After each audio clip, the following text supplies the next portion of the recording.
Bom, hoje na lição de número 1, nós temos por título Quando a Família Age por Conta Própria. E aí aqui a gente está partindo do predisposto, a gente está partindo da ideia de que todos nós entendemos que a família foi criada por Deus, que a família é um projeto de Deus, que a família é uma instituição que está na Bíblia, uma instituição criada por Deus, um projeto criado por Deus, que está na Bíblia.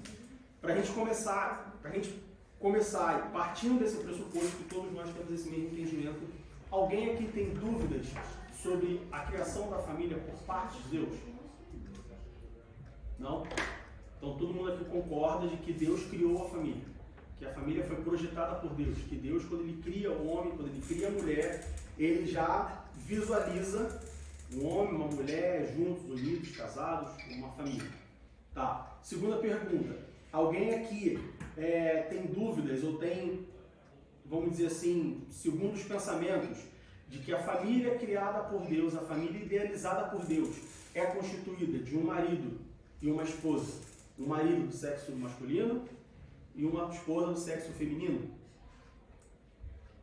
Então, bem até aí? Diego, mas está chovendo, você não precisa fazer a pergunta. Não, precisa, porque tem gente na igreja hoje que acha que não, até pode ter criado, mas também, veja bem, homem com homem também é uma família. A gente, mulher com mulher também é uma família. A gente está preparando, ontem mesmo nós conversamos sobre isso, eu e o pastor Ivan está preparando um dia de estudos somente sobre esse progressismo, principalmente religioso, que existe hoje. A gente vai fazer um dia só de estudo sobre isso. Mas, pasmem, tem muitos irmãos dentro da igreja que, não, realmente, Deus criou a família. Criou homem e mulher, sim, de fato.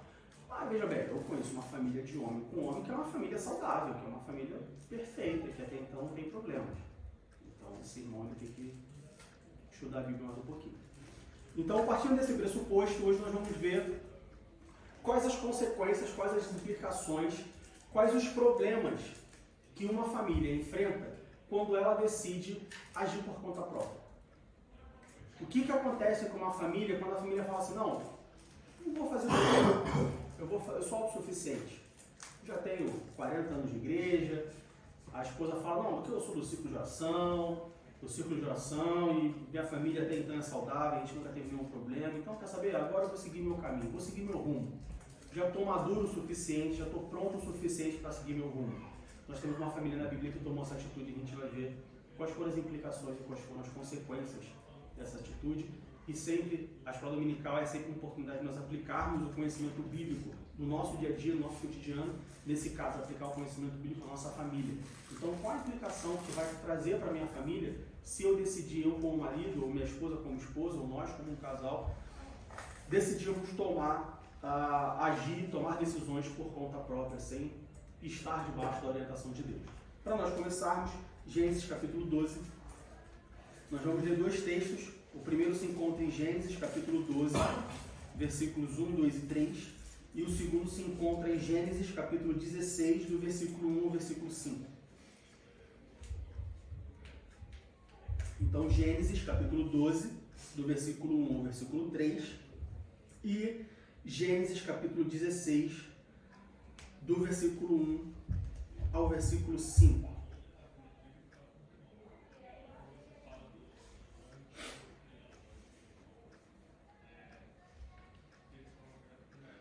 Gênesis capítulo 12, versículo 1 ao 3, nós temos. Ora, o Senhor disse a Abrão, sai-te da tua terra e da tua parentela, e da casa de teu pai, para a terra que eu te mostrarei. E far-te-ei uma grande nação, e abençoar-te-ei, e engrandecerei o teu nome, e tu terás uma bênção. E abençoarei os que te abençoarem, e amaldiçoarei os que te amaldiçoarem. E em ti serão benditas todas as famílias da terra. Capítulo 16, do verso 1 ao verso 15, Gênesis 16, do 1 ao 5, desculpa. Gênesis 16, do 1 ao 5, diz assim: Ora, Sarai, mulher de Abrão, não lhe gerava filhos, e ele tinha uma serva egípcia, cujo nome era Agar. E disse Sarai a Abrão: Eis que o Senhor me tem impedido de gerar. Entra, pois, a minha serva, porventura terei filhos dela. E ouviu Abrão a voz de Sarai. Assim tomou Sarai, mulher de Abrão, a Agar, egípcia, sua serva, e deu-a por mulher a Abrão, seu marido, ao fim de 10 anos que Abrão habitara na terra de Canaã. E ele entrou a Agar e ela concebeu. E, vendo ela que concebera, foi sua senhora desprezada aos seus olhos. Então disse Sarai a Abrão: meu agravo seja sobre ti, minha serva pus eu em teu regaço. Vendo ela agora que concebeu, sou menosprezada aos seus olhos. O Senhor julgue entre mim e ti. Bom, o exemplo que nós temos, a família que nós temos hoje, na lição de hoje, é a família de Abraão. Aqui Abraão, nesse ponto da história bíblica, narrativa de Gênesis, Abraão não tinha tido seu nome mudado ainda. Então, o nome de Abraão era Abrão, de Sara era Sarai, e aí, de um certo momento, a partir de um certo ponto, Deus então ele muda o nome de Abrão para Abraão e de Sarai para Sara, assim como nós temos vários outros exemplos na Bíblia em que os nomes são mudados. Por que os nomes, abrindo um parênteses, por que os nomes da Bíblia eles são mudados? Por que muda o nome da Bíblia? É importante a gente lembrar que no mundo antigo, as pessoas elas eram nomeadas com base em características, em personalidades, com base em como a pessoa era. Então, por isso que os nomes eles têm um significado, porque normalmente os nomes eles significavam o que a pessoa representava. Então, por exemplo, Pastor Ivanor, ele era um homem branco alto, e esse nome era XPTO, que significa homem branco e alto, porque ele era branco e alto, ele não era preto, né? Então, é importante a gente ter isso bem fixo na nossa cabeça, porque no mundo moderno, os nomes é quem definem as personalidades, né? Tem muito disso. É como os signos zodíaco, né? Tem aquela famosa brincadeira. Que signo eu sou? Você é de peixes porque você faz isso. Você é de aquário porque você não sei o quê. Escorpião. Você é de escorpião, você é de gêmeos. E aí no final você falou os 11 dos 12, errou os 12. Eu sabia que você era esse. Não, tu não sabia nada. Você acha que sabe. Isso não tem nada a ver com Bíblia. Se você acredita em signo, desculpa a expressão, mas vai se converter. Dobra seu joelho, ora a Deus e vai se converter. Se você acredita que você é assim porque o teu pai te chamou desse jeito, ou porque a tua mãe te deu esse nome, vai se converter, meu. Isso não tem nada a ver uma coisa com a outra. Porque o meu nome significa filha da deusa não sei o que lá. Eu estava falando com minha mãe um dia desse e ela falou que o nome da minha mãe é Denise. Denise é o feminino, se não me engano, de Dionísio, vem de Dionísio, que é o deus do vinho. Então isso, para minha vida, eu vou ser beberrão o resto da vida. Não, vai se converter. Dobra os seus joelhos, entrega a sua vida a Jesus e vai se converter. Seu nome não diz quem você é. No mundo antigo isso era assim. Mas, de novo, não era o nome que definia a pessoa, era a pessoa que definia o nome. Porque a pessoa era assim e era chamada desse jeito. Tá? Então, por isso que nós temos diversos exemplos na Bíblia em que Deus ele muda o nome das pessoas. Por exemplo, Jacó. Jacó significa enganador. No domingo retrasado eu preguei sobre a família de Jacó. Jacó significa enganador. Porque ele enganou o seu pai, ele enganou o seu irmão. Mas a partir do momento que ele se transforma, a partir do momento que ele tem um encontro com Deus e muda a sua vida completamente, Deus fala para ele que o nome agora não é mais Jacó, o nome agora é Israel. Então, por isso que nós temos essa mudança de nome na Bíblia. Mas, voltando aqui para o nosso assunto, voltando para a nossa lição, nós temos aqui uma família, Sara e Abraão, que eu poderia dizer que é uma das famílias mais emblemáticas da Bíblia, ou pelo menos um dos personagens mais emblemáticos da Bíblia. Todo mundo conhece Abraão, todo mundo já ouviu falar de Abraão uma vez. Se a gente pudesse botar aí o top 3 da Bíblia, eu pessoalmente colocaria Abraão, Davi e Paulo. Claro, tirando Jesus Cristo. Mas você fala da Bíblia, você fala de Davi, Davi foi o maior rei de Israel. Paulo foi o maior apóstolo que existiu, todo mundo moderno, todo mundo fora de Israel, ali fora de Jerusalém, conheceu o Evangelho por causa de Paulo. O mundo gentílico conheceu o Evangelho por causa de Paulo. E Abraão, o amigo de Deus.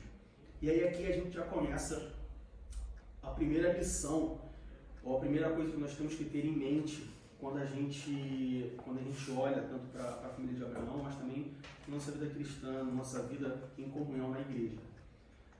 Diego, como que Abraão, o amigo de Deus, pode ter cometido um erro na sua família?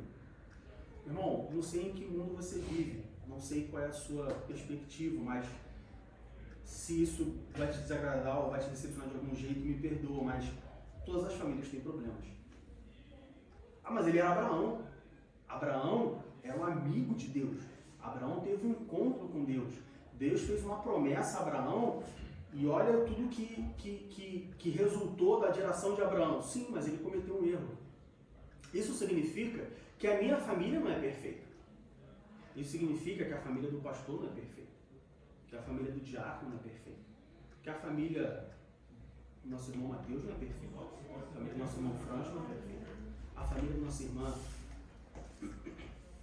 nossa irmã Kátia não é perfeita. Nenhuma família é perfeita. Não existe família perfeita. Ah, então como que você vai chegar aqui, ou como que vocês vão chegar aqui e falar 13 assuntos, 13 lições sobre família se a família de vocês não é perfeita? Bom, então como que você sobe aqui e prega na igreja se você não é perfeito? Sua vida cristã é perfeita? Sua comunhão com Deus é perfeita? A igreja é formada de pessoas imperfeitas. E uma família é formada de pessoas. Se a igreja é formada de pessoas imperfeitas, uma família é formada de pessoas imperfeitas. Um grupo de pessoas, seja uma família ou uma igreja, formada de pessoas imperfeitas, ela jamais pode ser perfeita. Porque ela tem um ingrediente que não é perfeito. Então nenhuma família é perfeita. E aí a gente tem tem um ditado, né, no Brasil que diz procurar pelo em ovo. Se você for procurar pelo em ovo, se você for procurar defeito na família dos outros, você vai encontrar. E isso vai te desmotivar, porque você vai falar assim, bom, mas o Diego está falando aqui da decisão que Abraão e Isaac tomaram, Abraão e Sara tomaram, e isso foi ruim para a família dele, mas ele também já tomou uma decisão ruim com a esposa dele sobre a família dele. Sim, já tomei.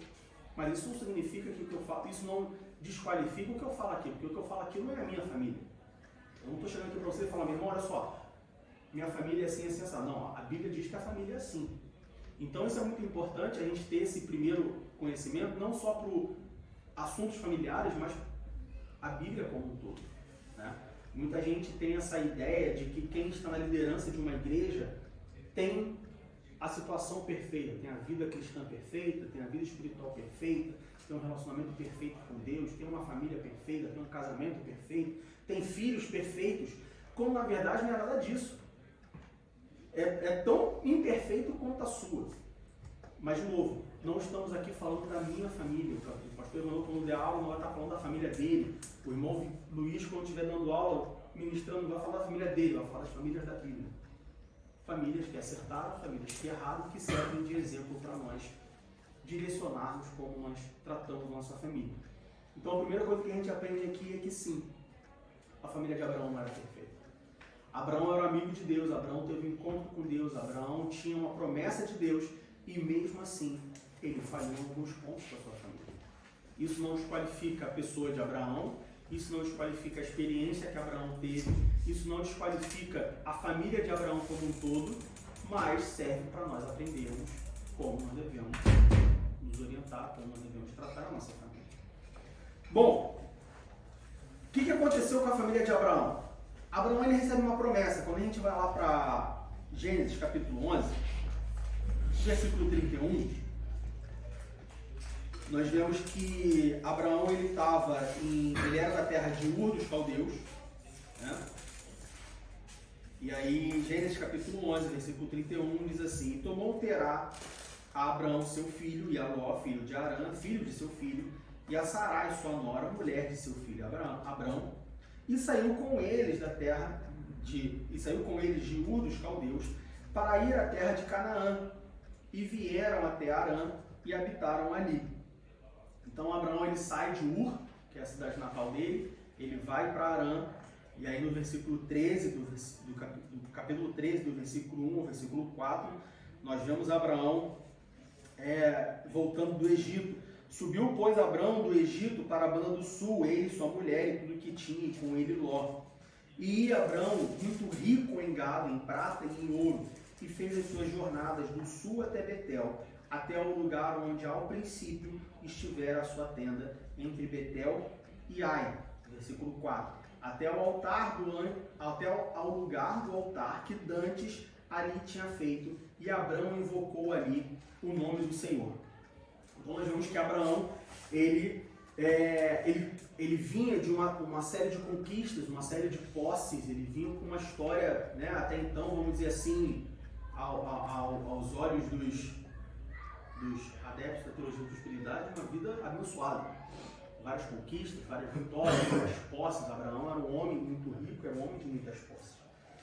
E aí, nesse contexto, no capítulo 12, que foi o texto base que nós lemos, um dos textos básicos que nós lemos, no capítulo 12, do versículo 1 ao versículo 3, Deus chega para Abraão e fala assim: sai da tua terra, da tua parentela e da casa de teu pai para a terra que eu te mostrarei. E far-te-ei uma grande nação, e abençoar-te-ei, e engrandecerei o teu nome, e tu serás uma bênção. E abençoarei os que te abençoarem, e amaldiçoarei os que te amaldiçoarem. E em ti serão benditas todas as famílias da terra. E aí isso aqui, nesse ponto aqui, Abraão ele tinha cerca de 75 anos. E aí você pode falar assim: poxa, mas você acabou de falar, Diego, que Abraão tinha uma vida abençoada. Abraão vinha de uma série de conquistas, uma série de vitórias. Ele era de Ur, foi para Arão, depois foi para o Egito. E a gente vê a todo tempo que ele mudava, que ia ele com o seu gado, com as suas posses, com os seus servos e tudo mais.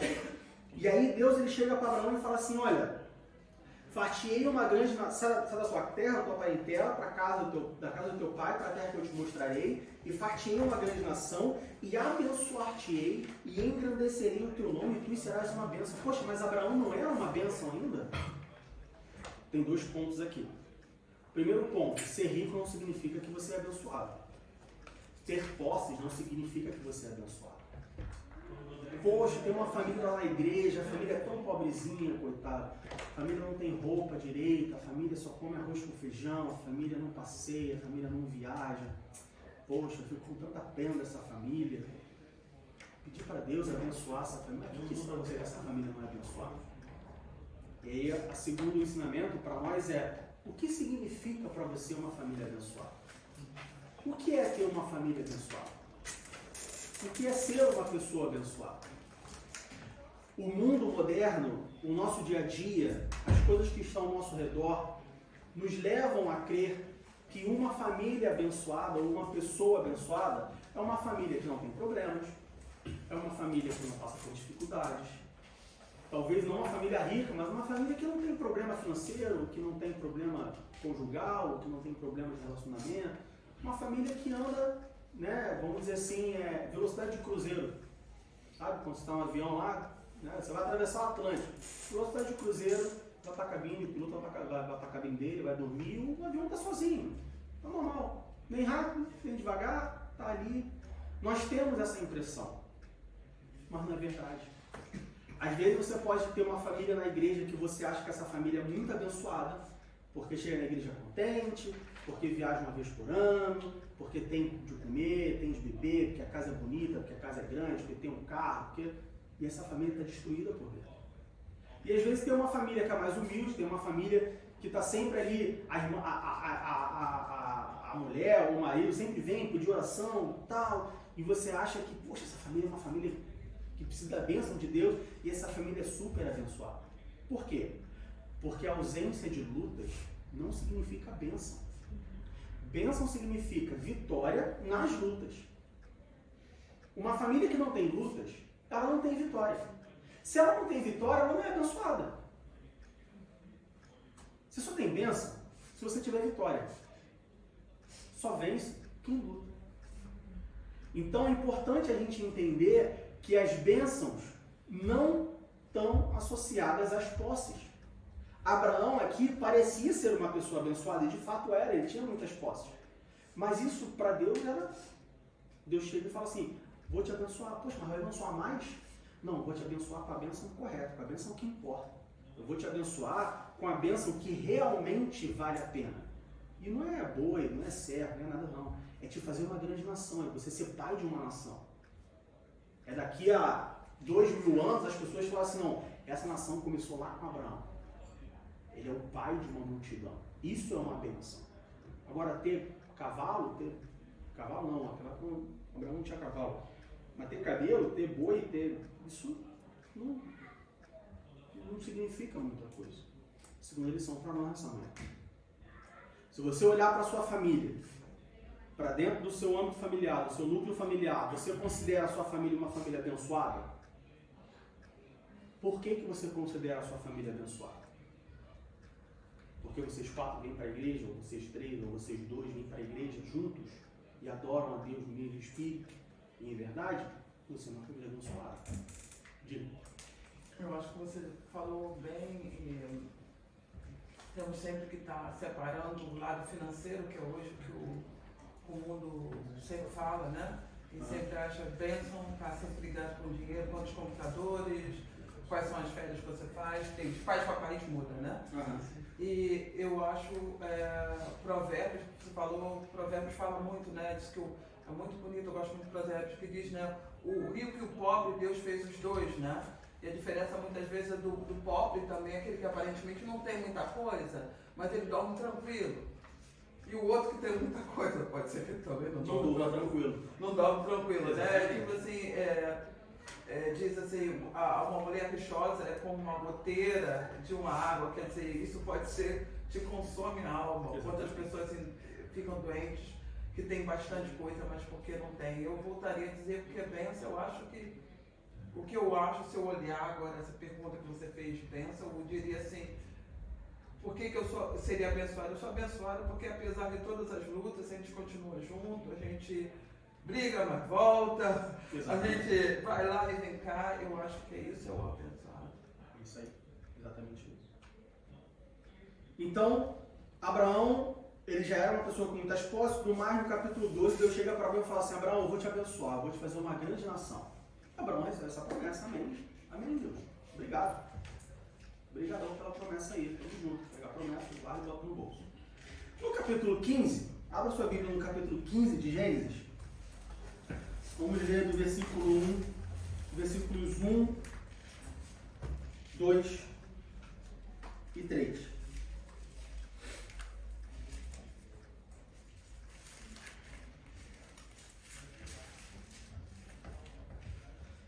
Depois destas coisas, aconteceu várias coisas com Abraão, né? Abraão ele vai para o Egito, ele chega no Egito, ele mente acerca de Sara, porque Sara era muito bonita, e ele fica com medo de, né, tomar ele, fala que Sara é irmã dele, fala que Sara não é mulher dele, né? Ah, mas foi Abraão, mas mentiu. Ah, mas mentiu para... Não, mentiu. Não, mas veja bem, meu irmão, ele mentiu? Não, ele mentiu. Ponto. Mentira é mentira.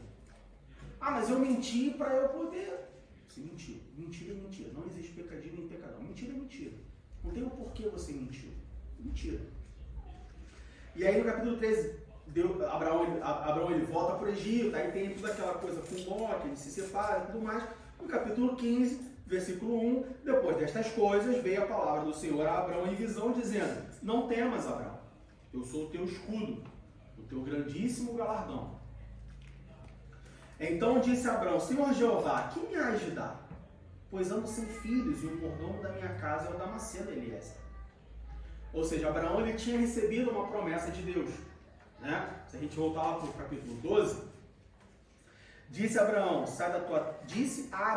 sai de tua terra, da tua parentela, da casa do teu pai, para a terra que eu te mostrarei. E far-te-ei uma grande nação, e abençoar-te-ei e engrandecerei o teu nome, e tu serás uma bênção. Então Deus tinha prometido fazer de Abraão uma grande nação. Você não consegue ser uma grande nação com 2 pessoas. Você precisa de mais pessoas. Ou seja, implicitamente, embora Deus não tenha falado explícito, Abraão, eu vou te dar muitos filhos, mas para bom entendedor, pindeleta, né? Diz o ditado. Se Deus promete para mim que vai me fazer uma grande nação, e eu sou casado e não tenho filho, eu acho que eu vou ter filho aí, né? Eu acho que minha casa vai se encher. Mas aí eu acho que aí é o perigo de todos nós, né? De interpretar. Ele falou, fatiei uma grande nação. Mas não disse, eu vou te dar um filho. Claro, para aquele que tem eternidade, você sabe. Mas na hora da dúvida... Interpretou errado. Ou deu um jeitinho. É, exatamente, isso que eu falo. Não vou nem dizer que ele interpretou errado, interpretou como convém. Interpretou como quis. Deu um jeitinho ali de... Isso acontece conosco. Isso acontece com nossa família. Às vezes nós temos uma promessa de Deus, ou às vezes nós temos uma profecia de Deus, ou às vezes nós temos algum recado de Deus, e ao invés da gente ruminar aquela profecia, aquele recado, a gente ruminar aquela mensagem, a gente ruminar aquela promessa de Deus e falar assim, poxa, eu não entendi. Então eu vou dobrar o meu joelho e vou pedir ao Espírito Santo que me clarifique isso. Então eu vou dobrar o meu joelho e vou pedir a Deus que, olha só Deus, não entendi. Me dá mais um sinal? Jejua. Vou jejuar e falar, Deus, olha só, o segundo também não foi claro. Dá para me dar o terceiro? Deus, olha só, desenha para mim, por favor. Desenha para mim, aqui, no papel. Escreve, me diz que eu não estou entendendo. O que a gente faz? Ah, eu acho que é isso. Eu acho que é por aí. Eu penso que é dessa forma. E é completamente errado. Por quê? Porque a gente interpreta de acordo com a nossa vontade. E a nossa vontade é sempre ruim. Se você acordar de manhã com um sol de 40 graus no Rio de Janeiro, e você pensar assim, vou para a praia ou vou para a igreja? Se você decidir com a sua vontade, tu vai para a praia. Tu não vai para a igreja.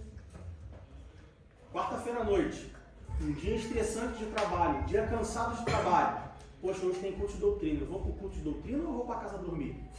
Irmão, você não vai para o culto de doutrina, nem que a vaca tussa. Vai para casa dormir. Porque nosso coração é enganoso. Abraão, ele recebeu uma promessa e ao invés de meditar nessa promessa, ele se angustiou com a promessa. Mas como assim, Deus? Como que eu vou ser uma grande nação? Eu não tenho filho, só tenho um servo, Eliezer. E aí, o que Deus fala para ele é assim, não temas, eu sou o teu escudo, o teu grandíssimo galardão.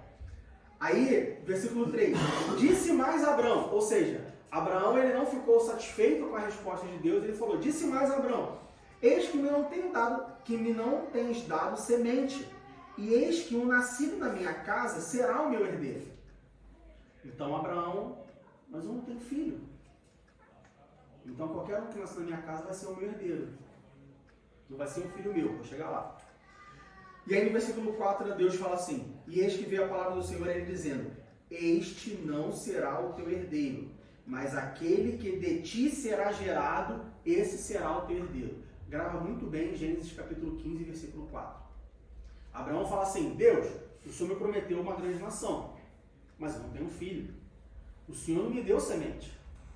Então qualquer um que nasce na minha casa, esse vai ser o meu herdeiro. Aí Deus fala assim para ele no versículo 4, de novo, guardem esse versículo. Este, ou seja, esse que nasce na tua casa, ou qualquer um que nasce na tua casa, este não será o teu herdeiro, mas aquele que de ti será gerado. Deus reforça a promessa dele 2 vezes. Ele fala assim, eu vou te fazer uma grande nação. E aí no capítulo 15, versículo 4, ele fala assim, o teu herdeiro não é qualquer um. Dá para você puxar o 15:3 para mim? 15:3? Para poder entender. Disse mais Abraão, eis que me não tens dado semente, não me tens dado filho, e eis que um nascido na minha casa será o meu herdeiro. Artigo indefinido, né? Eu tenho um copo, qualquer um, eu tenho o copo. Então Abraão aqui, ele fala assim, um herdeiro nasce na minha casa, qualquer um que nasce na minha casa vai ser meu herdeiro.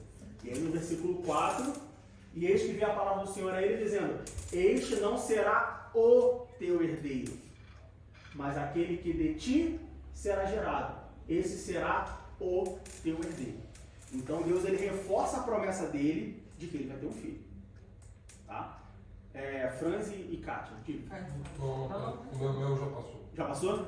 Mas passou, saiu a dúvida? Ou... Não, tá tudo certo. Tá, diga, Kátia. O que me faz pensativa nessa história é o seguinte, porque Deus fala o tempo todo com Abraão, certo? A promessa com Abraão, o diálogo todo com Abraão. Mas quem resolve esse problema e tenta resolver é a Sara. Ele deve ter comentado com ela que Deus me deu uma promessa e ela já devia estar preocupada. Até então parece que ele é tudo certinho, graças a Deus, né? Uhum. Nunca tinha pulado o muro, tá? A gente vai ver quando que Sara entra na história. Mas é interessante esse, porque ela que tem que resolver e a promessa não era com ela. Exato, e a gente vai chegar lá, guarda no saquinho aí, a gente vai chegar lá. Então, Deus ele faz uma promessa para Abraão. Abraão tem dúvidas, aqui a gente vê um Abraão com dúvida. Ah, mas Abraão é o pai da fé, porque Abraão era amigo de Deus. 75 anos. Mas ele tinha dúvida. Estava estava jovem. Não estava, 75 anos. Mas era Deus que falou? Mas era Deus que falou. A gente já falou assim, como pessoa, você entende? Era Deus que já. Era Deus com 30 já é o suficiente para Eu ter. já Era tô Deus aqui que com tinha meus falado 50 duas anos vezes. achando, Né? batendo Então, assim, Abraão era jovem, mas também, né, a gente poderia falar assim, poxa, mas Abraão, tá dando esse mole, Abraão? Não vou me dar esse mérito, mas então, aqui a gente vê um Abraão com dúvida. A gente vê um Abraão que está ali fragilizado, que está ali preocupado. Deus vai lá e reforça a promessa para ele. Olha só, não é um herdeiro, é o herdeiro. Você vai ter um filho, Abraão. Calma, segura a onda, espera. Abraão tinha 75 anos quando recebeu a promessa. Então aqui, terceiro aprendizado. É normal ter dúvida. Normal. Na sua vida cristã, durante a sua caminhada cristã, vai existir momentos que você vai ter dúvidas, que você vai ter medo, que você vai ter receio, que você vai enfrentar dificuldades. Isso é normal. A gente acabou de falar aqui. Era um homem normal, era jovem, recém-convertido. O problema não é você ter dúvida. O problema é você continuar com a dúvida. O problema não é eu acordar de manhã e falar assim: vou para a igreja ou vou para a praia? vou para a igreja ou vou para a praia? Acordar de manhã e falar assim: por que eu sigo a Jesus? Até aí não tem um problema. O problema é você sair de casa com essa dúvida, porque você segue a Jesus. O problema não é você acordar de manhã e falar assim: vou para a igreja ou vou para a praia? O problema é você ir para a praia e não ir para a igreja. Ter dúvidas é normal. A gente vê ao longo da Bíblia diversos personagens, assim como Abraão, que eram amigos de Deus, pai da fé, que tinham uma vida cristã, vamos dizer assim. Abraão não tinha, tecnicamente não tinha vida cristã, porque não existia Cristo ainda, mas enfim. Uma vida com Deus. Uma vida com Deus, obrigado. Que tinha uma vida com Deus, mas que tinha dúvidas. O problema não é ter dúvidas. O problema é continuar com a dúvida. Como trabalhar com a dúvida? Como trabalhar com a dúvida. O problema não é eu acordar de manhã e falar assim: poxa, minha vida está tão ruim, está tudo errado, por que eu continuo seguindo a Jesus? O problema é você ter essa dúvida. O problema é você sair de casa com ela e ficar ruminando ela. No momento que você tem essa dúvida, você fala assim: eu sigo a Jesus porque ele morreu por mim. Tudo está ruim na minha vida, mas o sacrifício dele foi pior. Eu estou só sem comida em casa. Ele foi crucificado. Eu estou só sem emprego. Ele foi chicoteado. Eu só não tenho um carro zero. Ele foi humilhado. Por isso que eu sigo a Jesus. Eu sirvo a Jesus, eu vou para a igreja servir a Jesus, não porque eu quero um lugar no céu, mas porque ele me comprou com a Já ajuda, né? Essa história do céu ajuda. Ajuda, a massagem do ego, né? É a recompensa que você tem, todo mundo trabalha com um salário. Só que nós, como cristãos, nós como trabalhadores do reino de Deus, nós como servos de Deus, a gente não serve a Deus porque nós vamos morar no céu. Eu sirvo a Deus porque Ele é meu Senhor. Eu não sirvo a Deus pelo que Ele vai me dar. Eu sirvo a Deus pelo que Ele já me deu.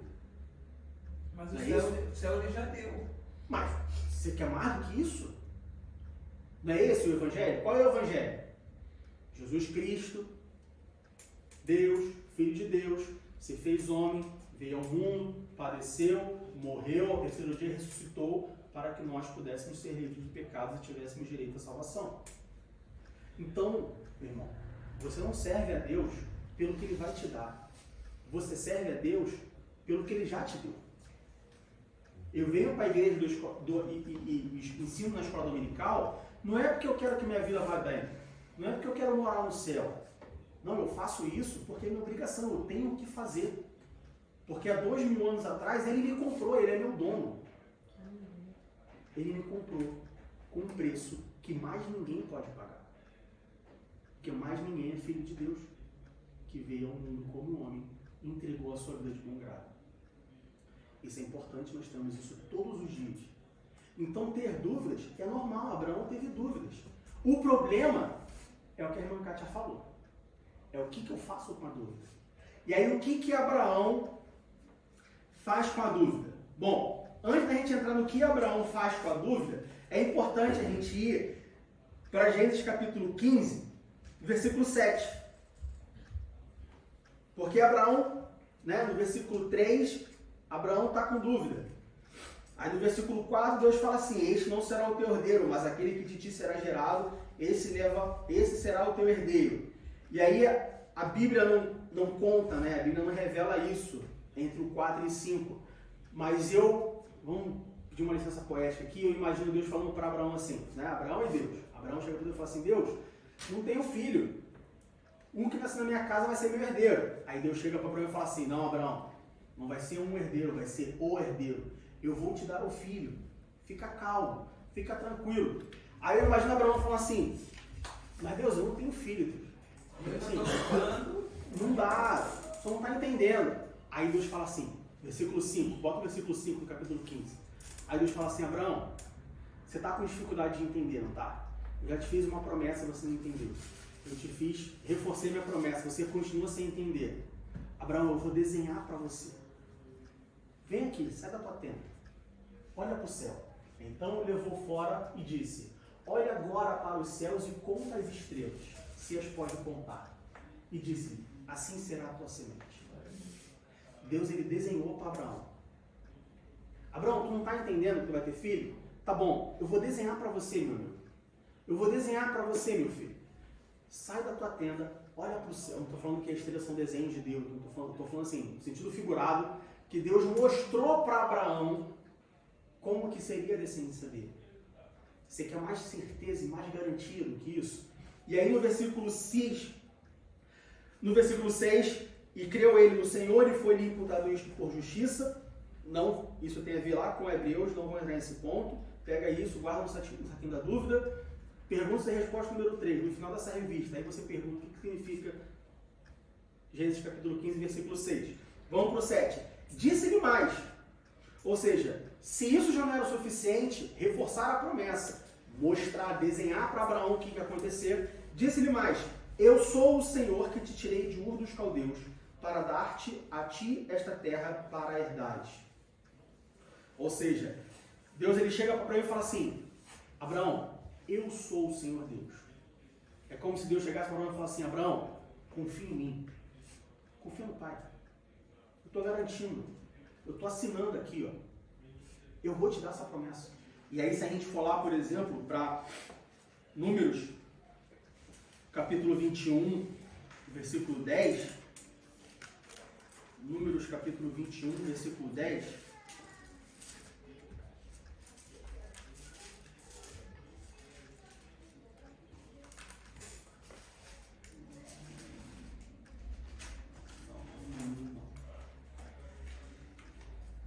Salmos 89, 34. Salmos 89,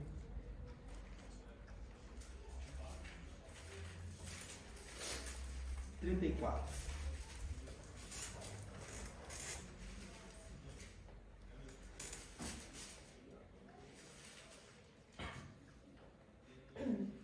Não quebrarei o meu conserto, não alterarei o que saiu dos meus lábios.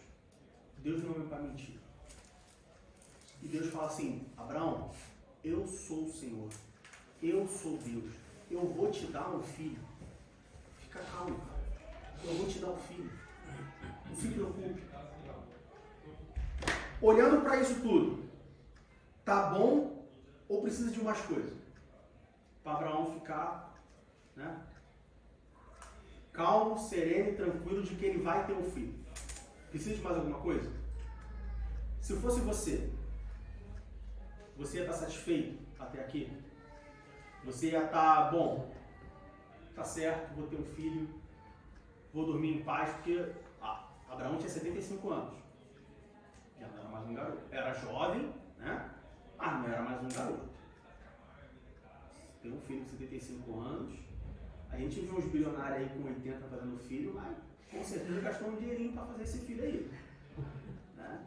Naquela época não tinha essa tecnologia toda, então... Só um milagre, né? É um milagre. Um milagre. Precisava realmente de um milagre. Você, analisando tudo isso, para você estava bom ou precisa de mais? Me responda. Cátia, estava bom ou precisa de mais? O problema é o momento, né? Quando Deus fala, ele estava, porque são vários momentos, Deus estava direto com ele. Ali eu ia ficar calmo. Mas quando a gente sai desse momento com Deus, aí como é que a gente faz? Você falou exatamente o que eu queria. Você está sozinho, os pensamentos começam a fluir por si. O diabo já começa a soltar. Aí você começa a esquecer, parece que você esquece uma da palavra, mas eu acho que Deus colocou uma vírgula naquele comentário lá. Ah, Sim. Aí você... vocês falaram exatamente o que eu queria. Não, isso está muito bom. Porque eu estava com Deus ali. Mas aí, o que vocês falaram, quando eu estou sozinho, aí colocou uma vírgula. Qual é o problema disso tudo? Fala. Eu acho que a vírgula, a maioria das vezes, vem quando nós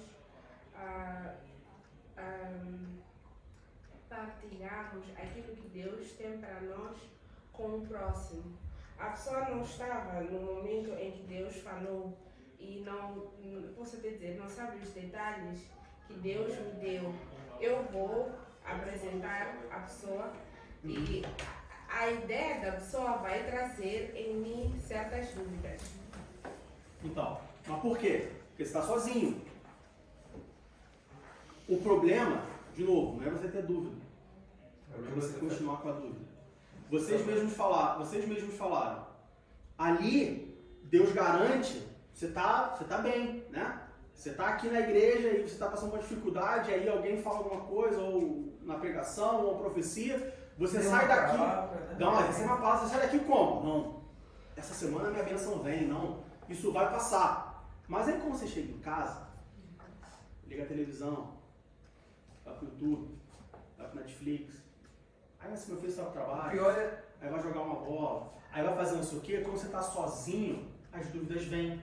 Quando você começa a conversar com outras pessoas e fala assim, poxa, chega assim, meu filho trabalho e fala, poxa, e aí, como é que foi o teu final de semana? Meu final de semana foi uma bênção, ontem eu fui para a igreja, Deus me deu uma resposta, Ele falou que Ele vai curar, Ele falou que vai fazer, Ele falou que vai acontecer, você compartilha aquilo que você recebeu. Aí a pessoa fala assim, mas vai mesmo? Tu vai ter um filho mesmo, já tem 75 anos. Olha aí a tua cara. A tua mulher tá velha. Tá parecendo um maracujá. Aí vem a dúvida. O que nós aprendemos com isso? O nosso relacionamento com Deus tem que ser constante. Se eu estiver constantemente com Deus, eu até posso ter dúvidas, mas Deus vai chegar e falar assim, Franz, Cátia, Mateus, Mariana, eu sou Deus. Eu garanto. Fica tranquilo. Vem aqui para fora da tenda que eu vou desenhar para você. Tá vendo aí o céu? É assim que vai ser. Deus ele vai garantir. A gente continua com a dúvida quando a gente se afasta de Deus. A nossa família ela começa a perecer. Quando que a família de Abraão começou a perecer? Exatamente nesse ponto. Quando ele se afasta. Quando ele não está mais junto. Quando ele não compartilha tudo. Né? Bom, Mateus, quer falar uma coisa? O momento que vem a dúvida pode se caracterizar como falta de fé? Não. Ficar com a dúvida é falta de fé. Ter a dúvida não. Ter a dúvida não. Tá? A dúvida é normal. Você ter dúvidas, você como ser humano ter dúvidas é normal. Porque você impulsiona até uma pergunta, e aí você faz a pergunta, você vai na Bíblia e acha a resposta, ótimo, melhorou a tua fé. A falta de fé é você desanimar por causa da dúvida. Entendeu? A dúvida é normal. Você acordar de manhã e falar assim, por que eu sigo a Jesus? Todo mundo tem dúvida, todo mundo passa por esse momento. Paulo, Abraão, Moisés, Isaac, Jacó, todo mundo, Kátia, Diego, Franz, Ivanov, Vinícius, todo mundo passa por momentos que fala assim, por quê? Vale a pena? Tem dia que eu acordo, já aconteceu comigo, de eu acordar e falar assim, a eternidade existe mesmo? Vou jogar tudo pro alto. Daqui a 40 anos eu vou morrer, eu vou fechar meu olho e será que eu vou acordar? Se os caras tiverem certo que acabou a existência ali. Normal. Porque a falta de fé começa quando isso vai crescendo. E aí chega no ponto que eu falo assim, quer saber? Deixar Jesus falar, vou seguir minha vida, porque isso tudo vai acabar. Aí é a falta de fé. Mas dúvida é normal. Tá? Não se martirize por causa da dúvida, desde que você tenha a solução. Até aqui Abraão estava com dúvida, e a gente está, né? Porque Abraão tinha dúvida e tal, mas ele estava perto de Deus. Só que aí no capítulo 16 capítulo 1, vai em 16 capítulo 1. Do capítulo 1, do versículo 1 até o início do versículo 3. Aí é onde começa o problema da família de Abraão. Ora, Sarai, mulher de Abraão, não lhe gerava filhos, e ele tinha uma serva egípcia cujo nome era Agar. E disse Sarai a Abraão: eis que o Senhor me tem impedido de gerar. Entra, pois, a minha serva, porventura terei filhos dela.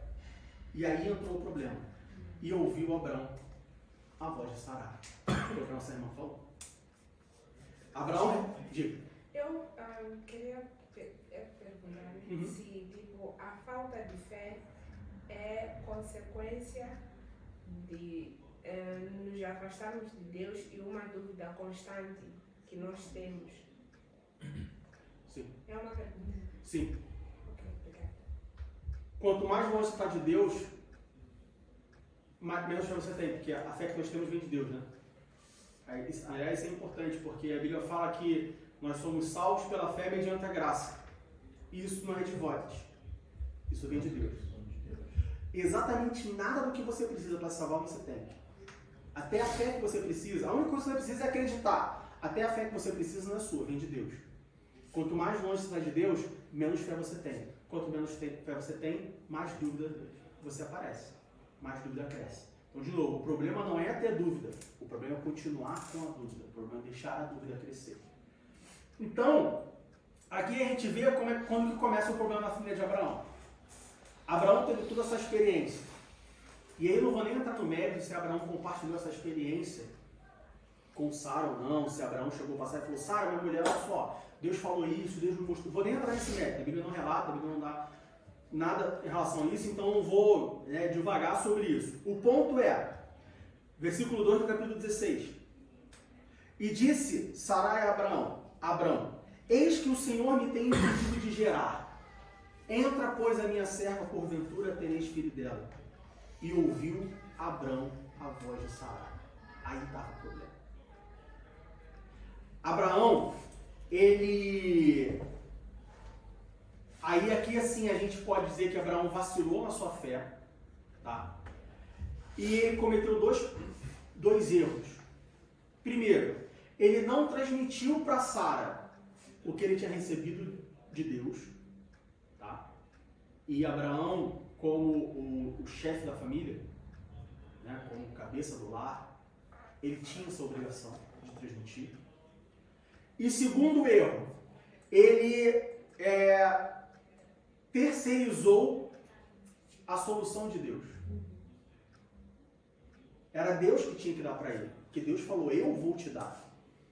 E aí ele falou assim: não, Deus vai me dar, mas ele vai me dar por meio de Agar. Digo. Foi esse, é uma pergunta mais adiante, mas foi esse o ponto-cheque para uma criação de uma outra religião? Sim. Ok. Os muçulmanos, os árabes, são descendentes de Ismael. Digo. Eu vejo que eu nunca tinha parado para pensar nisso. São dois problemas diferentes. Talvez, assim como você falou, eu não sei como. Vamos parar onde a Bíblia para e onde a Bíblia. A gente não sabe como foi o diálogo com Abraão e Sara, né? Mas o que eu acho interessante são dois problemas. Um é a Sara complexada, que não tinha filhos, e ela queria, de qualquer maneira, ter um filho, para ela não importa como. E o outro era o Abraão, que estava esperando a promessa e o filho não vinha. Aí ela deve ter enchido o saco dele, falou 40 anos, aí ele fala: sabe de uma coisa? Vamos resolver o negócio. Né? Exatamente isso. E aí a gente trazendo isso para o âmbito familiar. Dois problemas. Primeiro, uma Sara complexada. Uma Sara que não estava bem resolvida consigo mesma. Você tem uma família de 4 pessoas. Você tem uma família de 2 pessoas. Se uma pessoa tiver problema, se uma pessoa tiver complexada, se a minha esposa tiver algum problema, se minha esposa tiver infeliz, tiver um complexo, tiver alguma dificuldade, meu casamento não vai dar certo. A família inteira paga. Hã? A família inteira sofre. A família inteira sofre. Então, a gente não pode ser individualista e falar assim: não, mas o problema é dela. Não, o problema não é dela. Porque quando a gente volta lá para Gênesis, deixará o teu pai e a tua mãe, e será 2 e uma só carne. O problema da minha esposa é meu. O meu problema é da minha esposa. Eu não posso esperar que ela tenha um problema, né? E aí aqui todo mundo... Você é casada? Não. Não é casada, mas todo mundo aqui é adulto. Eu não posso querer... Não, minha esposa tem um problema. Não, mas quando chegar em casa de noite, né? A gente vai comparecer aí, vamos pra cama aí, debaixo do edredom, porque uma coisa é uma coisa, outra coisa. Não, não é. Minha esposa não pode esperar que eu tô com um problema no meu trabalho, e aí quando chegar de noite, não, meu irmão, tem um problema no trabalho, mas aqui agora tem que cumprir com a tua função de marido aí, vamos criar. Não, só, não dá. Tem um problema, o problema dos dois. Então a primeira coisa que a gente aprende aqui é o seguinte, Sara tinha um problema, e Abraão estava completamente alheio a esse problema. Abraão, a gente pode dizer, né, não estava se importando com o problema. Será? Vamos partir daí. Ele podia querer, tipo, apressar a resposta de Deus, tipo, a promessa que Deus fez. Ele querer, tipo, mais rápido. Mas isso é um indício de que, tá bom, tu quer? Então a gente vai ter filho, sabe? Mas por exemplo, o problema de Sara, a gente vê também a mesma, parece-me, qual foi, não sei se era de Jacó, né? A mãe de José, né? Que não conseguia ter filho, a mesma história, né? Mais ou menos. E aí ele fala assim, por acaso sou eu, Deus, para resolver o problema? Né? Ele dá um corte nela, assim, pá, né? Eu acho que o problema é ela mesma, talvez ele tenha falado com ela, talvez, mas ela tinha esse problema. Mas não resolveu. E não era resolvido, talvez, o problema dela mesma. Ele não podia resolver o problema dela, porque ela tinha que resolver o problema Ele não com Deus. podia resolver o problema dela. Ela tinha que resolver Mas o problema como com Deus. marido, ele podia ajudar ela a juntos resolverem um problema. Minha esposa tem um problema. Eu não tenho como resolver o problema dela. Mas eu posso, junto com ela, intensificar as orações. E assim, ainda que eu não fale, Deus, resolve o problema, eu posso falar, Deus, mostra para ela a mesma coisa que tu mostrou para mim. Ou então ele pediu uma resposta para os dois juntos. Porque quando Abraão teve dúvida, ele chegou para Deus e falou assim, vai ser o cordeiro que vai ser... Deus fala para ele, não, olha só, vem aqui que eu vou desenhar para você. Então, ainda que Sara fosse complexada, porque não tinha filho e tudo mais, Abraão podia, como um casal, chegar para Sara e falar assim, Deus, mostra para ela o que tu me mostrou. Fala para ela o que você me falou. Como família, as decisões, as experiências, a salvação individual, cada um tem sua experiência, sim, mas como família também é importante todos estarem sintonizados, todos estarem sincronizados. Eu vejo nessa família, desculpa, o mesmo erro que eu vejo também na família de Jacó, Sim. que era o desequilíbrio, que tem um momento que os homens não têm mais nada a dizer. Eu gosto muito de ler Jacó, ela fala, não, hoje ele dorme contigo, amanhã eu falei, mas o que ele é? Esse é o ponto. Ele não fazia nada, ela cristã. fazia o que queria, dorme comigo, não, amanhã dorme comigo, não. Você me dá isso que eu te dou aquilo, hoje você dorme com meu marido. Eu falei, que cara é esse, rapaz? Ele não tem nada a dizer. Exatamente. Numa família cristã tem que haver equilíbrio. Uma família cristã não pode andar sozinha espiritualmente. A salvação é individual, hein? No que eu orar, prometeu. Salvação é individual, hein? No que eu ir para a igreja, prometeu. Eu vou e tu fica. Não, tem que ter equilíbrio. Tudo que está desequilibrado cai. Tudo. Vou andar de bicicleta. Carregar o alforje, né? Aquela bolsinha do lado. Se estiver desequilibrado, eu vou cair. Estou dirigindo um carro. Um pneu está furado. Vai desequilibrar. Mas tem mais ar que o outro, né? Tudo na vida, pessoal, é física. São leis criadas por Deus e que não vão se quebrar. Tudo que está desequilibrado, ruim. Família, inclusive. Se a família não estiver equilibrada em Deus, ela vai ruir. Ah, meu irmão, mas a minha esposa não quer saber de Deus. Equilibra. Como que eu equilibro? Ora com ela, jejua com ela. Ora com ela e sozinho. Jejua com ela e sozinho. Poxa, mas dá trabalho. É equilibrar. Né? É simples. Quem não disse que ia ser fácil, né? Mas tem que equilibrar. A família de Abraão estava desequilibrada. Abraão tinha experiência com Deus e via o que ia acontecer e estava seguro. Mas Sara estava complexada porque não tinha filho. Está desequilibrado. Enquanto um tinha uma experiência próxima com Deus e Deus mostrava para ele como seria a descendência dele, a outra estava chorando no canto porque não tinha filho, triste. Por que Deus não olha para mim? Por que Deus não me abençoa? Por que Deus não abre a minha amada? Diga. 1 Coríntios 7, 14 diz assim, ó, porque o marido descrente é santificado pela mulher, e a mulher descrente é santificada pelo marido. O descrente é da promessa, ela não crê. Não? Se ele tivesse explicado, passado para ela dessa forma como você tem falado, tivesse buscado uma oração, ela própria teria sido edificada nisso, né? Discordo, você não pode jogar na mão dele. Porque é individual. O caminho não pode. Ele pode orar. Eu tenho um caso, eu oro pelo meu sobrinho para ele se converter, mas a conversão é dele. Então, caso você mas o que a gente está falando do equilíbrio Tem uma atitude. Fundamentalmente, a atitude tem que ser. Abraão poderia, né? O marido ou a esposa pode passar o casamento inteiro buscando o equilíbrio e esse equilíbrio nunca zerar, porque no final depende de uma atitude, né? Então, pode acontecer dele nunca zerar, mas a busca tem que ser sempre para equilibrar. Eu acho. Você não vai conseguir o balanço, o equilíbrio, né, o equilíbrio perfeito do Thanos lá. Não é o equilíbrio perfeito, mas você tem que convergir para esse zero. Eu vou tirar aqui o que é a vontade de Deus e o que não é a vontade de Deus, que é outro tema, mas eu acho que o erro dele foi cair no papo dela, de dormir com a egípcia. Ele devia ter ficado na dele. Eu falei, não, vou esperar, que história é essa, né? Sim, é o segundo ponto. Mas, de novo, aí você tem um ato. Mas antes desse ato, Abraão, a família, ela tem que convergir para o equilíbrio. Ainda que esse equilíbrio não seja alcançado. De novo, o equilíbrio perfeito não existe. O esforço é para. Mas ela tem que convergir. Né? Você tem o 0, o menos 1 e o mais 1. A ideia é que chegue ali no menos 0,5, menos 0,1, mais 0,2. E não que fique 0,9 positivo ou 0,8 negativo, entende? A ideia é que converger. O 0 absoluto, perfeito, não vai. Você nunca vai conseguir isso. Mas ela tem que convergir. O ponto que eu quero trazer é: o problema da minha esposa é meu problema. O problema do meu marido é meu problema.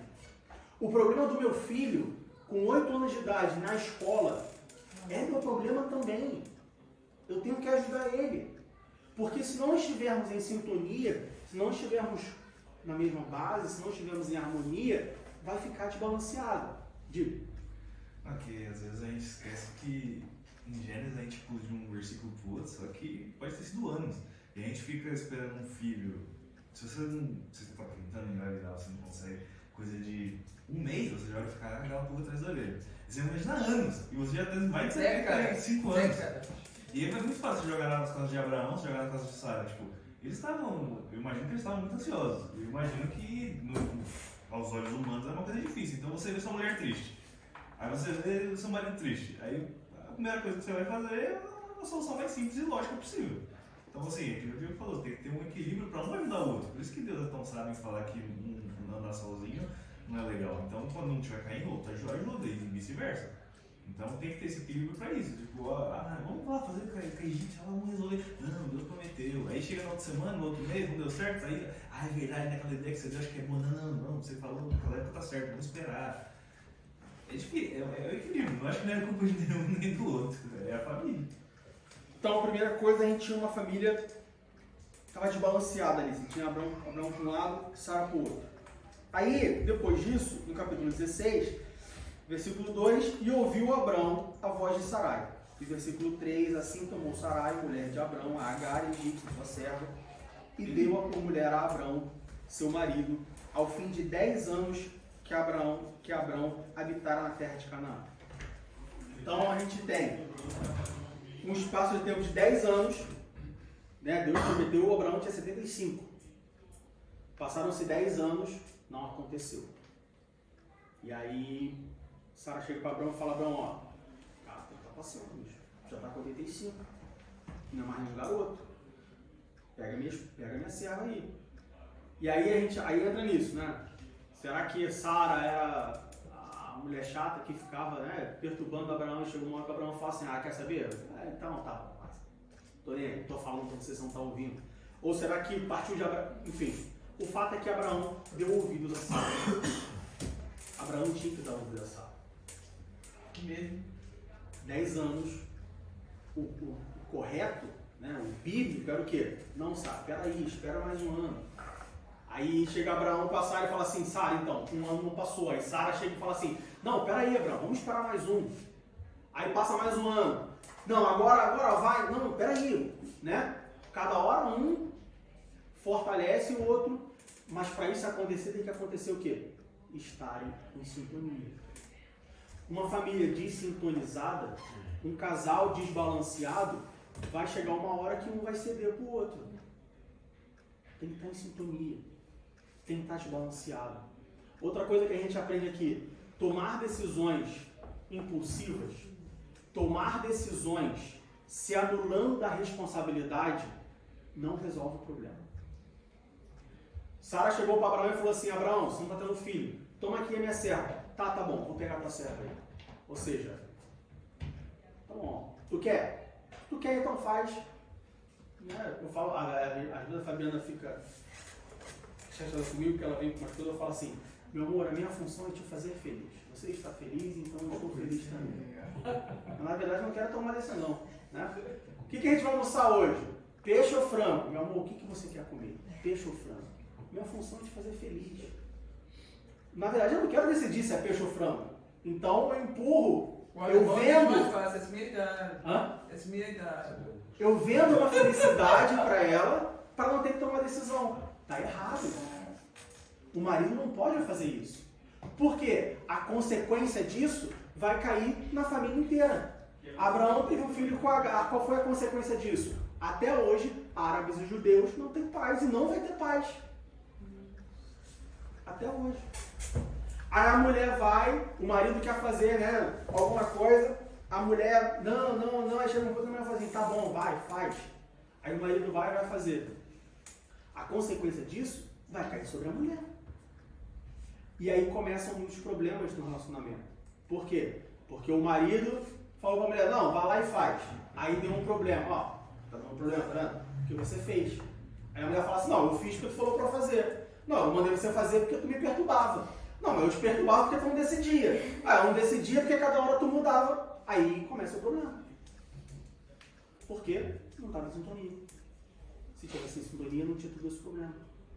Então a gente vê que uma decisão errada num casamento, na família, eu não vou dizer uma falta de atitude, mas uma omissão em tomar uma atitude, desencadeia toda uma série de eventos e problemas que destroem uma família.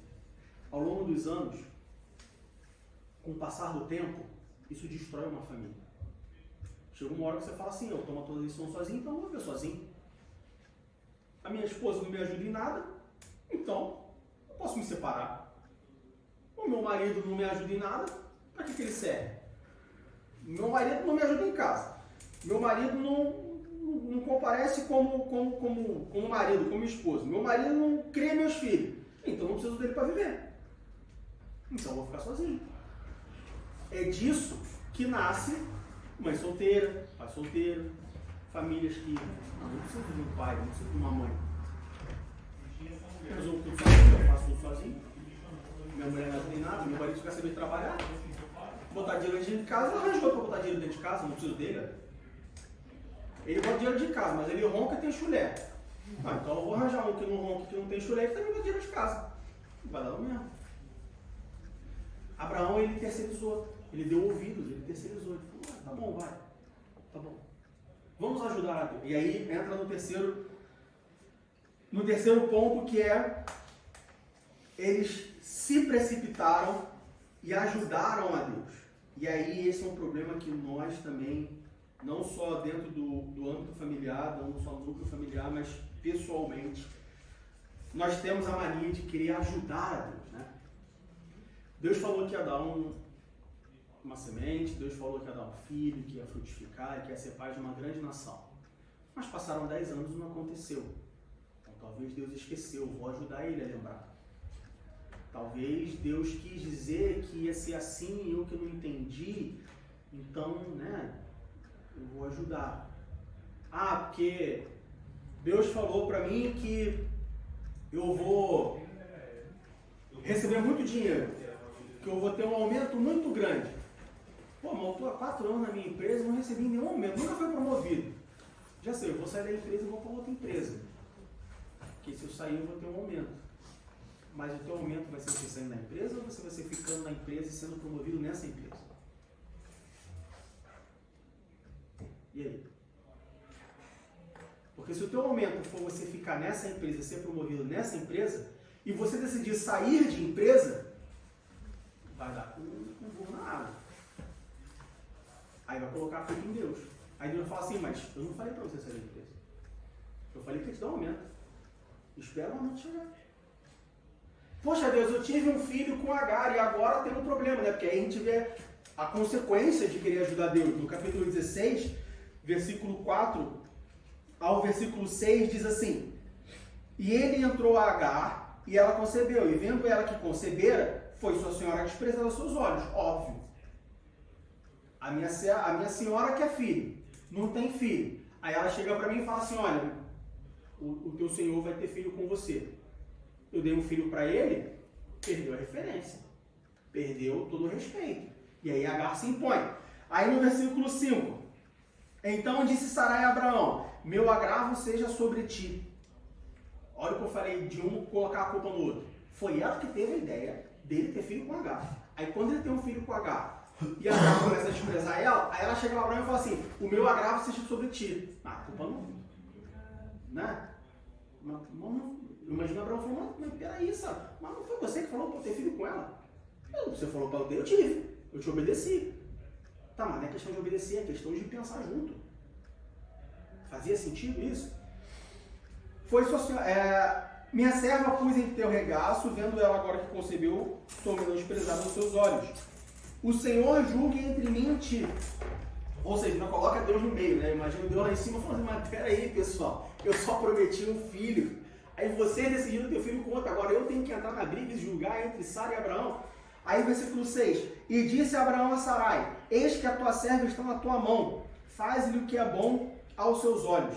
E afligiu a Sarai e ela fugiu da sua face. Aí Abraão piora ainda mais a situação e fala assim, olha só, né? O problema da matemática, pega o lápis e a borracha, não esqueça o apontador. Olha só, o problema é teu. Ela é tua serva, faz o que tu quiser. Abraão se exime ainda mais da culpa. Tá vendo como uma coisa puxa a outra? E aí você tem uma sucessão de eventos que vai minando ainda mais a família. A família tem que estar em sintonia, pessoal. A família tem que estar junta, no mesmo espírito. A família tem que olhar para o mesmo ponto, para a mesma direção. Quando cada um olha para uma direção, o carro não sai do lugar.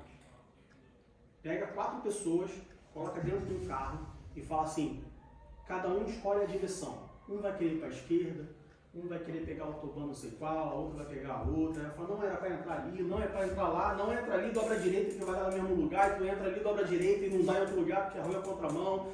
E não sai do mesmo lugar. Anda em círculo, igual o povo de Israel no deserto, 40 anos andando em círculo. Por quê? Porque não tinha uma direção. Porque não confia. Olha só, a direção é de um. A direção é uma. A direção é única. E todos na família têm que estar na mesma direção, principalmente marido e mulher. Na mesma direção. Se o marido e a mulher estiverem na mesma direção, convergendo para o equilíbrio, os filhos é consequência. Mas quando você tem uma família onde o marido e a mulher não se entendem, não convergem, estão desbalanceados, os filhos vão ser desbalanceados. Se você tem marido e mulher que ora e lê a Bíblia, os filhos vão orar e ler a Bíblia. Se você tem marido e mulher, um não ora, um ora, o outro não ora, um lê a Bíblia, o outro não lê a Bíblia, os filhos, né, ou vai orar, ou não vai orar, um vai ler a Bíblia, ou não vai ler a Bíblia. Você tem o marido e a mulher, um vai para a escola dominical, vai para o culto, domingo, vai para o culto de doutrina, você tem um evento, ele vai, está sempre ali presente na igreja. O outro vai quando quer, chega atrasado, meio relaxado. Os filhos têm 2 opções. Ou ele vai seguir um que é o que vai, que é chegar lá junto e tal, vai no culto divino, vai no culto, vai no culto público, né, que a gente chama, domingo, vai na escola dominical, e se tiver evento ele vai também, ou ele vai seguir o outro que vai quando quer, que chega atrasado, que trata, hoje eu não tô afim, hoje eu tô afim. Se os dois estiverem unidos, sincronizados, balanceados, fazendo a mesma coisa, não tem como dar errado pouco. Pelo menos a chance dos filhos não seguirem é muito menor. Quando criança, então, a chance é zero. Uma criança de 8 anos, eu espero, né, que uma criança de 8 anos não tenha poder de decisão suficiente ou autonomia para decidir não quero ir. Não, 8 anos de idade, você vai onde eu vou. Entende a importância do balanço? Tem que estar balanceado. Ah, meu irmão, me desculpa, mas a tua família pode ser assim, mas a minha família não é assim não. A minha família não é assim desde sempre não. A minha família não é assim sem esforço não. Se tu se esforçar, a tua família vai ser assim também. Às vezes é mais trabalho, às vezes não é mais difícil, às vezes o estrago já está feito e você tem que consertar, é muito mais difícil. É muito mais difícil você derrubar uma casa e construir uma nova do que você construir uma casa com um terreno plano. Mas é possível. Você olha aí pessoas que compram a casa, demolam a casa, preparam o terreno e constroem de novo. Dá mais trabalho, gasta mais dinheiro, demora mais tempo. Mas é possível. Nada é impossível para aquele que quer. Mas se a sua família não é assim, busque para que a sua família seja assim. Se o marido e a mulher na sua casa não estão de acordo, não estão sincronizados, não estão seguindo a mesma direção, dá um basta, dá um corte, pessoal. A gente precisa ir na mesma direção. A gente precisa andar junto. A gente precisa convergir para a mesma coisa. Porque senão vai desandar. Senão não vai dar certo. Consequência do que aconteceu com Abraão e com Sara. Ruiu tudo. Foi ajudar a Deus. Deus não precisa de ajuda. Coloca na sua cabeça. Deus não precisa de ajuda. Ele criou o mundo inteiro em 6 dias. Sozinho. Você acha que ele precisa da tua ajuda? Você realmente acha? Olha como o ser humano é egoísta. A ponto de achar que um Deus todo-poderoso, Criador dos céus e da terra, que criou tudo, sozinho. Ah, mas é a Trindade, criou junto. Né? É a Trindade, a gente não vai entrar nesse mérito, mas né? Deus, né? São 3, mas são 1. Ele criou tudo sozinho. E ele precisa da minha ajuda. Diego Ventura, 37 anos, garoto, sabe nada da vida. Sabe nem trocar o pneu do carro. Não sabe fritar um ovo. Mas eu vou ajudar a Deus no meu problema? Não vai, meu irmão. Não vai, meu irmão. Não vai, meu irmão. Confia que ele vai fazer. Ah, mas é difícil confiar, porque tem hora que a gente, né, a dúvida vem, a dúvida bate, aí eu não sei como é que fica. Próximo de Deus, a gente falou aqui. Quando que começa a bater a dúvida? Quando você está longe de Deus. Quando que começa a acabar a fé? Quando você está longe de Deus. Quanto mais perto de Deus você está, menos dúvida e mais fé você tem. Ah, mas eu estou num momento que eu estou com muita dúvida. Então pega Deus para desenhar. Lê mais a Bíblia. Lê mais a Bíblia. Ora mais. Jejua mais. Ah, não estou com dúvida. Deus, desenha para mim. Deus desenhou para Abraão. Deus chamou Abraão e falou, Abraão, tá com dúvida? Vem cá, meu filho. Sai da tua tenda, olha para o céu. Tá vendo as estrelas? Tu consegue contar? Vai ser assim. Sabe as areias do mar? Tu já viu a areia do mar, Abraão? Já vi, Deus. É assim nas areias do mar também, meu filho. Deus, ele desenha. Deus, ele é paciente. Deus, é amoroso. Tá com dúvida? Deus, não tá dando. Me ajuda. Ele vai te explicar. Ele vai reforçar. E ele vai reforçar. E ele vai reforçar. E ele vai continuar reforçando a promessa até ela se cumprir. Mas ela vai se cumprir. Porque ele fala, eu sou o Deus. Eu sou o Senhor. Deus já quebrou alguma promessa? Elas podem ter sido cumpridas, mas quebrada jamais. Ele vai cumprir. Abraão e Sara não esperaram. Consequência. 2 consequências. Primeira consequência é a consequência imediata, esse conflito familiar, né? Porque aí ele tem um filho, aí H, né? perde respeito por Sara, aí Sara fica chateada, e vai para Abraão, e Abraão fala assim, mano, foi você que falou, faz o que você quiser. Aí Sara vai até o ponto de que eles têm que, Abraão então pega Agar, pega Ismael, seu filho. Ah, mas não era filho de Sara, mas era seu filho. E tem que, olha só, segue o teu rumo, Agar, vai embora, porque aqui você não pode mais ficar. É uma partida dolorosa. Não é uma coisa simples de se fazer. Abraão passou o resto da sua vida sabendo que ele sabia que ele tinha um filho. Que ele não tinha contato. Ah, mas morou pouco tempo. Não morou pouco tempo. Porque Abraão recebeu a promessa com 75 anos. 10 anos depois ele teve um filho com Agar. Abraão tinha 85. Isaac vai nascer, Abraão tinha 100. Demorou 25 anos para a promessa se cumprir. No meio desses 25 anos, ou quase no meio, Ismael nasce. Então, quando Abraão chega para Agar, Ismael, e fala só, segue teu destino e vai embora, Ismael já era velho. Daquela fase de você se apegar ao seu filho, já passou, de pegar no colo, de fazer gracinha, não sei o que, brincar, então você tinha um sentimento. Imagina quando doloroso não foi para Abraão tomar essa atitude, e não só tomar a atitude, mas conviver com a atitude de ficar longe do seu filho o resto da sua vida. Não foi uma atitude fácil. Essa é a consequência de quem tenta ajudar a Deus. No início parece bem, parece que tudo está certo, mas é quando a consequência vem, é como se ela viesse, vamos dizer assim, em dobro, em triplo. A consequência é pior, porque ela é a consequência da desobediência, é a consequência da atitude que você tomou sem a orientação de Deus, e aí se não tem orientação você não tem, né? Você não tem ninguém para segurar só. Você não tem Deus ali guiando aquele caminho, guiando aquela decisão, e aí você está por sua conta e risco, e quando nós estamos com a sua conta e risco, o que acontece? O que acontece quando o homem ele toma decisões sozinhos e fica pela sua conta e risco? Se arrebenta. Todas as vezes que você tomou uma decisão, pode fazer essa reflexão. Todas as vezes que você tomou uma decisão sem consultar a Deus, que você tomou uma decisão achando que, não, a experiência diz que é isso, eu vou fazer. Vai dar errado. Às vezes mais, às vezes menos. Vai dar errado. Diga, Pode parecer uma pergunta besta, mas assim... não existe pergunta besta. Por que ele teve que realmente ir embora? Por que Abraão não se responsabilizou por esse filho, mesmo sendo tudo errado? Assim? Então, o primeiro, assim, a resposta base, vamos dizer assim, é porque a convivência era insuportável. Né? Não tinha clima. Assim como Jacó teve que sair da família de Labão, porque o clima ficou insuportável, não tinha paz. Então ele tinha que fazer isso. Essa é a resposta base.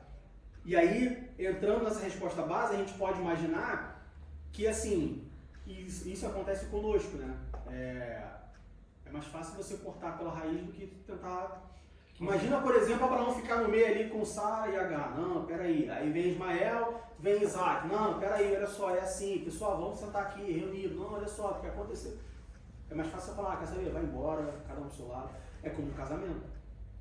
Muitos casamentos se acabam. Por quê? Porque os conflitos começam a crescer, chega um momento que eles ficam incontroláveis, até o ponto que fica insustentável. E aí, ao invés dos dois sentarem, buscarem uma ajuda, não só buscar ajuda, mas colocarem no coração o desejo de mudarem, porque a gente acha que no casamento só quem tem que mudar, não, minha esposa tem que mudar. Não, meu marido tem que mudar, não, tem que mudar o marido e a esposa. Os dois têm que mudar. Então, ao invés de mudar os dois, é mais fácil separar. E aí quem sofreu foi ele, que nem teria pra nascer. E aí quem sofreu é ele que nem... exatamente isso. E esse ponto é interessante que estava aquele clima dentro de casa, né? De Sara com Abraão e Agar. E o erro de Abraão foi cometido, assim como Sara também cometeu. A consequência desse erro é até hoje aí a briga de duas nações. Exato. Entende? Então, assim, ele errou, aí a solução do erro foi, não, vou botar para fora. E aí botou para fora, mas não resolveu o problema. Tá aí a consequência até hoje. Não ajude Deus. Olha só, tem o que Deus faz, tem o que você faz. O que você tem que fazer? Deus não vai fazer por você. O que Deus tem que fazer, você não vai fazer por Deus. Ah, mas eu quero ajudar. Olha só, o que Deus precisa fazer não é questão de que ele não precisa de ajuda. É questão de que você não consegue fazer. O que Deus precisa fazer, o que ele tem que fazer, mas ninguém consegue fazer. Porque se outra pessoa conseguisse fazer, Deus não faria. Entende? Lá em Êxodo, capítulo 14, versículo 15 ao 18, nós temos a passagem pelo Mar Vermelho. Então disse o Senhor a Moisés: por que clamas a mim? Dizem aos filhos de Israel que marchem. E tu levanta a tua vara e estende a tua mão sobre o mar e fende-o, para que os filhos de Israel passem pelo meio do mar em seco. Né? Moisés está com o povo, Faraó vindo atrás, o mar na frente. E aí Moisés chega lá fora, chega para Deus e fala assim: Deus, o que a gente faz? E Deus fala assim: por que está me perguntando? Anda. Andar tu pode. Não pode? Então anda. Vai, anda. Aí, no versículo 17: e eis que endurecerei o coração dos egípcios para que entrem nele atrás deles. Aqui entra uma coisa que Moisés não podia fazer. Moisés não tinha como mudar o coração de Faraó. Os judeus, os hebreus, não tinham como mudar o coração de Faraó, mas Deus podia mudar o coração de Faraó. E aí entra um ponto interessante que, a princípio, a gente fala assim: bom, então, a lógica qual é, né? Moisés vai caminhar, Deus vai abrir um mar, né? E Deus vai endurecer o coração de Faraó, ou vai mudar o coração de Faraó, para que eles parem na praia, ou para que eles mudem de ideia, ou para que eles desistam de perseguir o povo de Israel. Foi assim que aconteceu? Não. Versículo 17: e eis que endurecerei o coração dos egípcios para que entrem nele atrás deles. Ou seja, Deus endureceu o coração dos egípcios para que fossem atrás do povo de Israel. Você pode falar assim: mas que Deus é esse? Não era muito mais fácil Deus endureceu o coração de Israel, dos egípcios para ficarem na praia? Para desistirem de perseguir? Como que Deus, para ajudar, para dar a vitória ao povo, Deus endurece o coração para eles continuarem a perseguição? Porque a forma como Deus faz não lhe interessa. Os caminhos que Deus usa, os meios que Deus usa, para mim são desconhecidos, eu não vou entender nunca. Mas por que fala isso? Para que ele, e eu serei glorificado em Faraó e em todo o seu exército, e nos seus carros e nos cavaleiros.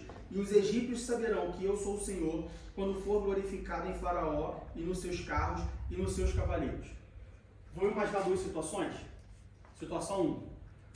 O povo de Israel começa a entrar no mar, o mar abre.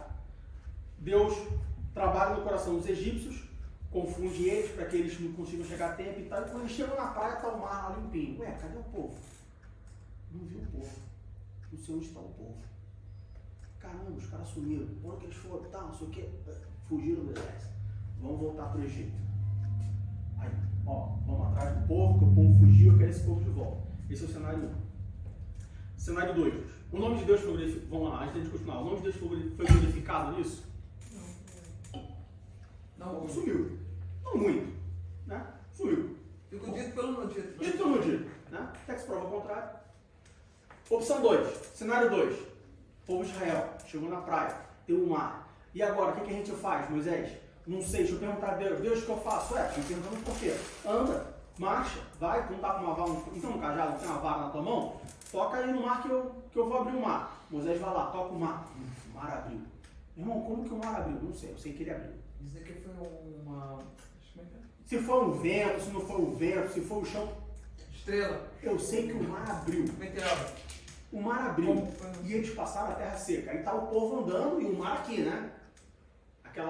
Aquele visual de criança, né? A baleia nadando, o tubarão nadando, os peixinhos e o povo passando no meio do mar. Aquário, né? Aí Deus vai no coração do egípcio e fala assim, continua. Ó, pessoal, baixa nos cavalos aí que a gente vai embora. E vai andando. E o mar tá aberto e tem um povo lá. Vamos atrás dele. Aí tu imagina o egípcio entrando no mar com cavalos, com o mar aberto. Porque eles entraram no mar com o mar aberto. E falou assim, como que esse mar está aberto? Nem se deram conta, né, mano? O que está acontecendo aqui? Eles deram conta, mas eles queriam de qualquer maneira. Não, vai pegar eles. Não se deram conta do poder do Deus. Como que o mar está aberto? E aí chega lá no meio do mar, o povo passa e Deus vai, olha e fecha o mar e morre todo mundo. Se você tivesse ficado também, tipo, pra trás, tipo, com medo, ele poderia falar, não foi o Deus, foi porque a gente foi. O faraó poderia falar, eles são covardes, tipo, todo aquele exército era covarde, manda matar todo mundo. Deus não seria glorificado também. Em qual cenário Deus foi glorificado mais? Então, o que a gente aprende com isso? Não ajuda Deus. Só faz o que Ele manda. Se Ele mandar marchar e entrar no mar, vai. Mas, meu irmão, se eu continuar andando no mar, eu não sei nadar. Eu vou morrer afogado. Ele mandou, então vai. Confia e vai.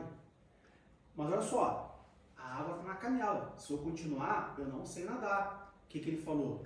Vai, então vai. Irmão, a água está na cintura, não sei nadar. Ele falou o quê? Vai, então vai.